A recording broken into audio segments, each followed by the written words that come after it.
افطاری کے لیے اندھیرے کا انتظار کرنا. بعض حضرات حدیث کا حوالہ دے کر کہتے ہیں کہ رسول اللہ صلی اللہ علیہ وسلم نے غروب شمس کے بعد جب تک اچھی طرح رات نہیں ہو گئی افطار نہیں فرمایا, اور قرآن مجید میں بھی لیل رات تک روزہ رکھنے کا حکم ہے. اس بارے میں وضاحت فرما دیں. محمد اسید جدہ سے نبی صلی اللہ علیہ وسلم نے فرمایا میری امت اس وقت تک خیر میں رہے گی جب تک افطاری میں, حدیث کا مفہوم ہے ستارے نکلنے کا انتظار نہ کرے, یعنی بہت تاخیر نہ کرے.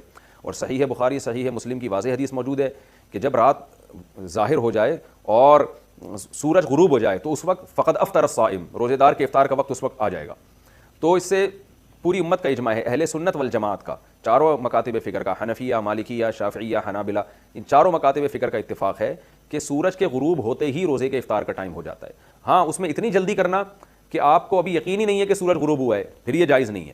جب 100% یقین ہو جائے کہ سورج غروب ہو گیا ہے تو اس وقت روزہ افطار کیا جائے. تو نبی صلی اللہ علیہ وسلم سے اگر تاخیر ثابت بھی ہے تو وہ تاخیر اس لیے کہ یقین ہو جائے کہ سورج واقعی غروب ہو چکا ہے. بعض دفعہ بادل آئے ہوئے ہوتے ہیں, صحیح یقین نہیں ہوتا کہ پتہ نہیں یہ بادلوں کی وجہ سے اندھیرا ہو رہا ہے یا سورج کے غروب ہونے کی وجہ سے اندھیرا ہو رہا ہے. تو اس لیے جب یقین ہو جائے تو سورج غروب ہوتے ہی ہمیں افطار کا حکم ہے, اور نبی صلی اللہ علیہ وسلم نے صحیح حدیث میں پھر افطار میں جلدی کا حکم دیا ہے, اس میں تاخیر کی اجازت نہیں دی ہے. رہا یہ مسئلہ کہ قرآن میں آتا ہے ثم اتموا الصیام الی اللیل, رات تک روزے کو مکمل کرو, تو رات کا اطلاق اندھیرے پر بھی ہوتا ہے اور رات کا اطلاق عشاء کے وقت پر بھی ہوتا ہے. تو اب یہاں عشاء کا وقت مراد ہے یا اندھیرا مراد ہے؟ اندھیرے سے مراد سورج جیسے غروب ہوتا ہے کچھ نہ کچھ اندھیرا تو ہو چکا ہوتا ہے.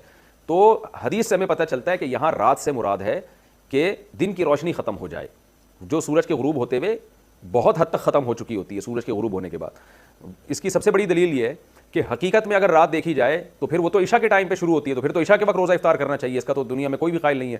تو اس سے پتہ چلتا ہے کہ یہاں جو قرآن میں رات مراد ہے, رات سے مراد جب دن ختم ہو جائے, اور دن ختم ہوتا ہے سورج کے غروب ہوتے ہی, یہ ہمیں حدیث سے پتہ چلتا ہے. تو بعض چیزوں میں حدیث قرآن کی آیت کی تشریح کر دیتی ہے, تو اس لیے یہاں رات سے عشاء کا وقت مراد نہیں ہے بلکہ قرآن میں رات سے مراد ہے غروب آفتاب.